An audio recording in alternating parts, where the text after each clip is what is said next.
Hey, how's it going, everybody? Welcome back to another episode of Beta Breakdown. Today we're going to be looking at the January, February, and March heroes of the month, or hero of the months, hero of the months. You decide. And then we're going to be talking about a cool feature that they're adding to alliances that you're going to want to make sure you stick around to check out. So, first up is the January hero of the month. Bertila, something like that. The names are always complicated. So keep in mind that these are subject to change still. I think she has already gone through one round of beta testing, and you'll see those changes reflected in here. But this is not a final version, and I just want you guys to remember that. So we have, they started putting the gender in here. A green fighter. 718 attack, 774 defense, and 1367 HP. It's interesting as you look at the heroes that come out over time, you see the power number increase, and I think Krampus was the first hero that we saw over 800, and it's interesting to see that the following month of January, the hero of the month is considerably lower than that.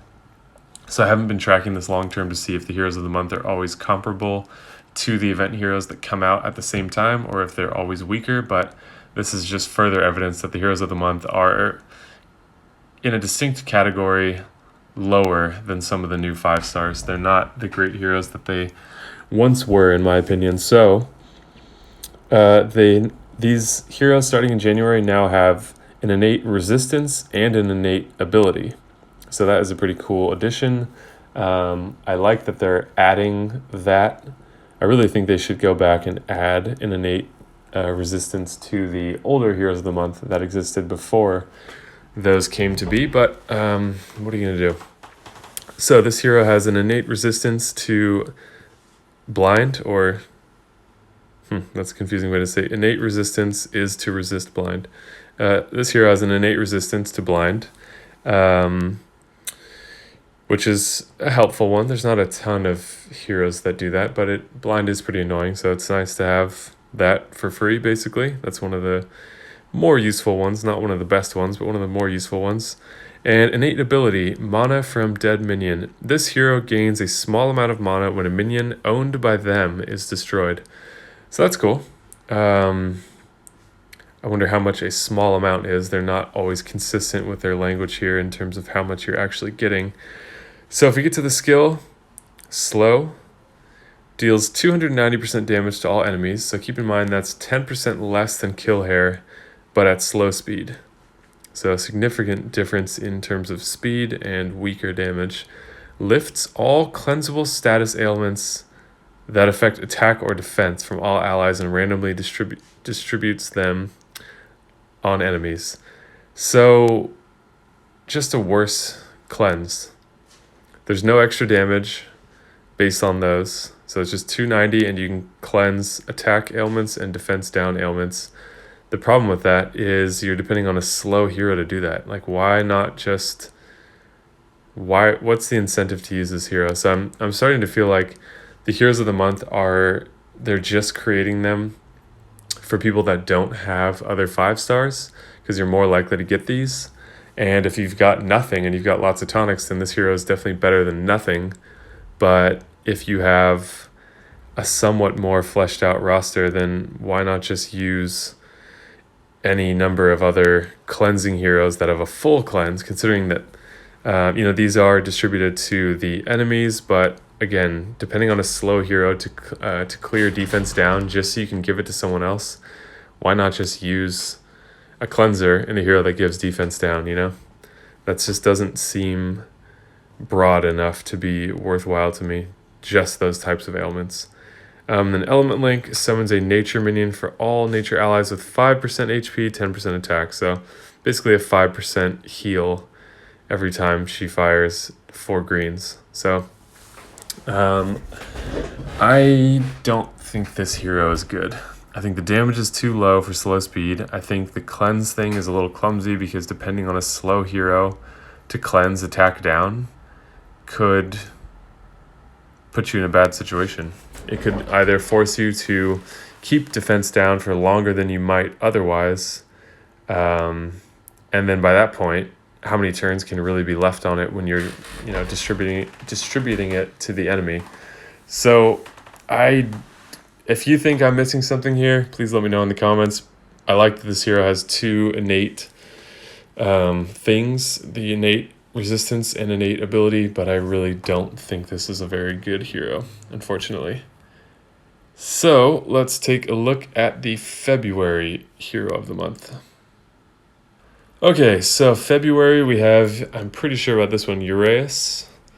And I've taken a peek at this hero. I'm not sure if he's been updated, but he seemed very strong. So let's see if that has endured or not. Again, this stuff can change. It probably will change, but gives you an idea what this hero is going to be like. And if you want a hero like this, you might want to save your summons for events that are happening during that month.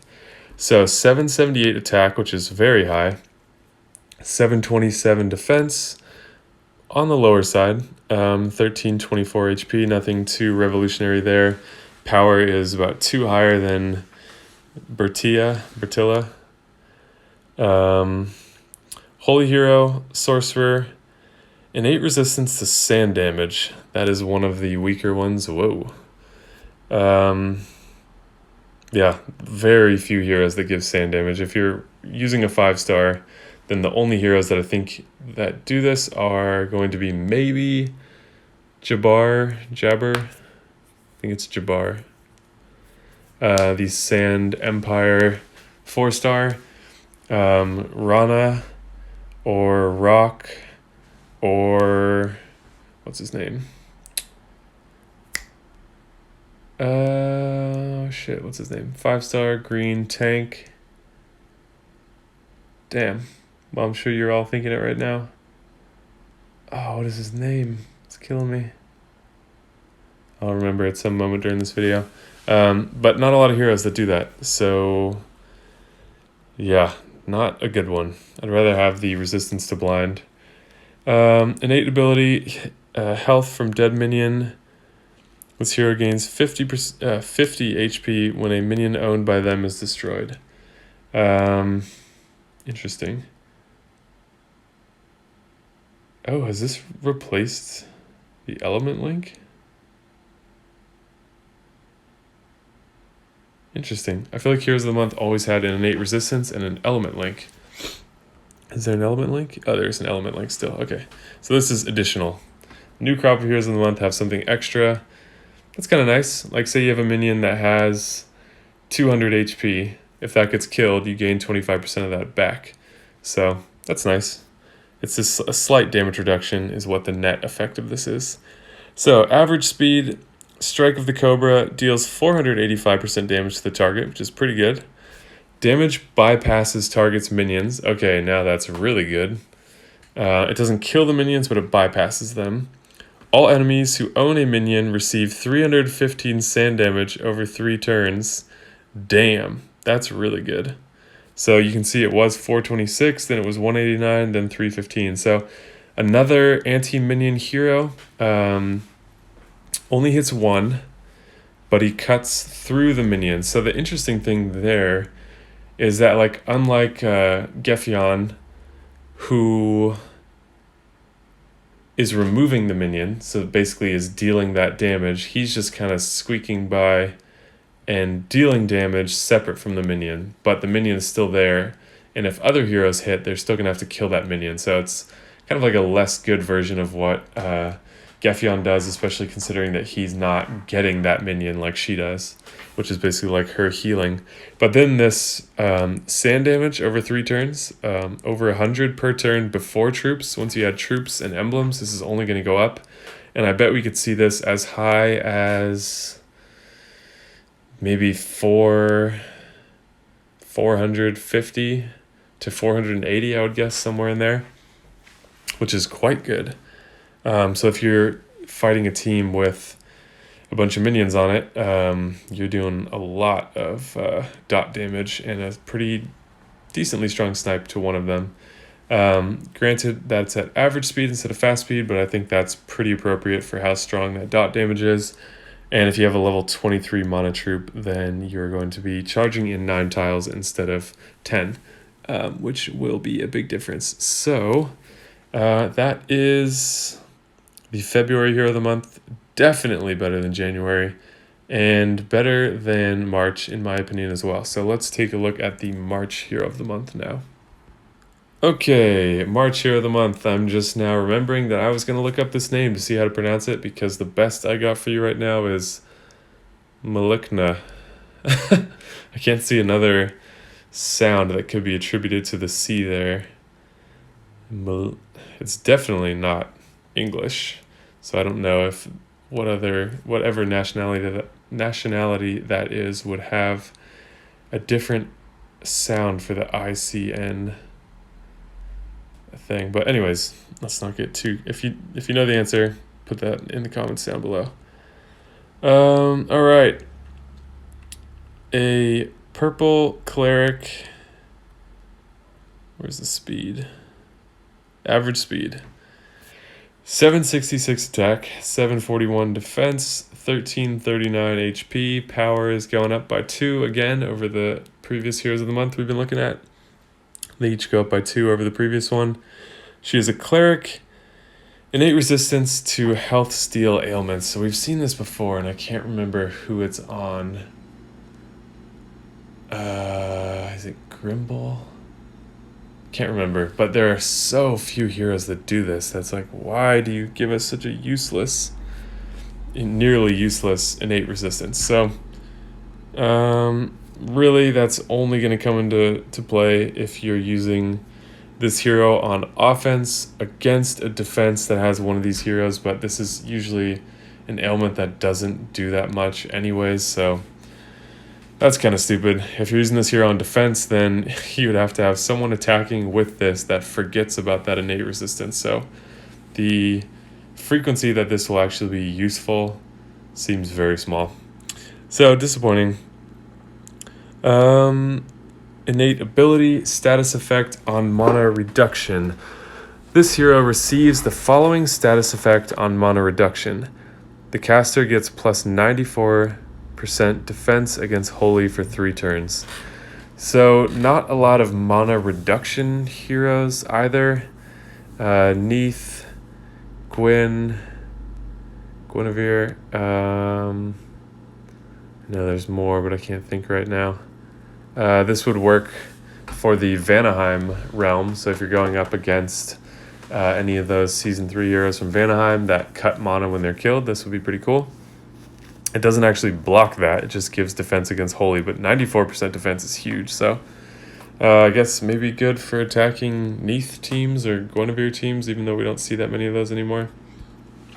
Okay, so we have a Rumpelstiltskin-like hero here with 3 alternates. So average speed, always dealing 225% damage to the target and nearby enemies, which is pretty decent for hitting 3. It's not very high, but it's decent. Randomly cast one of the following alternatives. So obviously alternative 1 is the best by far and is quite good. The target and nearby enemies get minus 54% defense for 3 turns, minus 34% attack for 3 turns, and minus 24% mana generation for 3 turns. So that's quite good.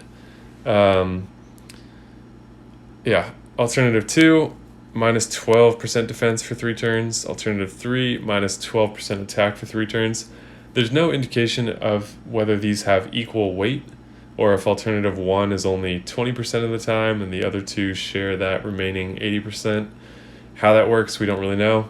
But I don't really like these heroes where, if they are equal, which would be the most fair way to create this, 1 in 3 times you get something good for average speed, and the other 2 out of 3 times you get something that's pretty much worthless. I mean, you still have that damage there, and again, the damage is decent.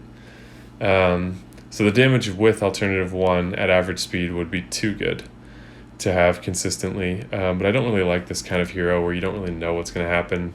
Makes it really hard to create a team around them because it's just random. It's not quite as random as Rumpelstiltskin, but his 3 specials are stronger than these 3, where at least when he does something, it's going to be good. The skull card that he does is really strong. So the rest are good. These are like 2 crappy ones with 1 overly good one, and I just don't really like that. So again, I think that's the difference between Heroes of the Month in this day and age and event heroes. Heroes of the Month are just, I think by design now, less desirable, which has not always been the case. And that's where the Tavern of Legends exists for, is for you to try to chase Heroes of the Month that were once good. But the odds there are just terrible, so I recommend not doing that. Okay, so let me know what you think about these down below, and now let's look at the new feature they're going to add to Alliances that is actually really awesome. Okay, so they are adding friendly matches. I think this is something that was teased a while ago as sort of a quality of life feature that would allow you to interact with your alliance mates more than you can now, and I think that's pretty cool. So keep in mind, these things are very likely to change. It doesn't really seem clear exactly what this is going to be, but it seems like you might be able to raid against them. So let's try to dive into this a little bit. Okay, so only limit to this feature is that it must be against current alliance members. They can be online or offline with any type of defense team set.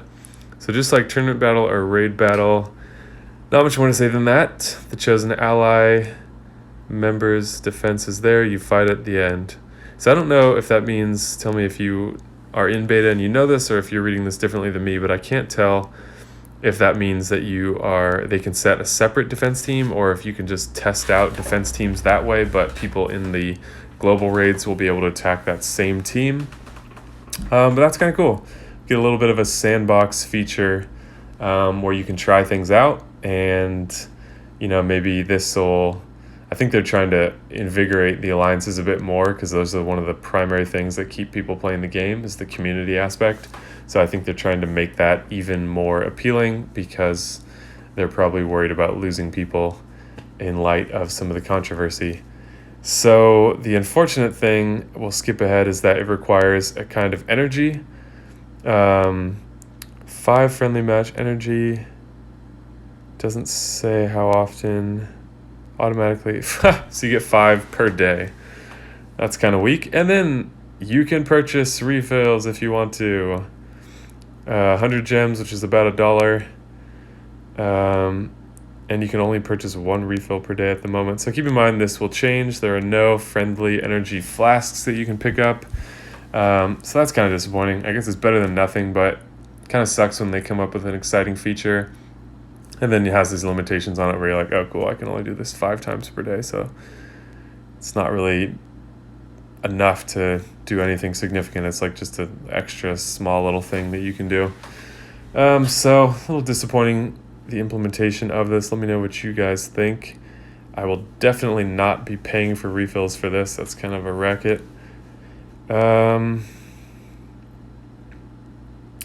So yeah, if we look at this part, go to Alliance menu, click the Members tab, tap one of your allies. There's a battle thing when you tap on them. Pick the team and away you go. So there's a few ways to get to this, and it's only for Alliance members. So I guess that's cool. I don't know how people are going to use this yet. I can see people creating little challenges within their alliance where maybe everyone changes their defense team to a certain thing and you see who can win the most or something like that. I could see that being fun. I can't say I'm too excited about this. It's a cool idea, but I feel like they kind of put their own crappy spin on it by making it something that you're supposed to purchase. Like, just give us something once in a while that isn't tied to money, you know? It's like, yeah, anyways, that's a whole separate story. So let me know what you guys think about all these Heroes of the Month and this new edition. If you think this will be good, if you think it's stupid, if you're in beta and you've tried some of this stuff out, please share your feedback below to help expand the conversation. Yeah, thank you guys so much for watching, and I will see you in the next video.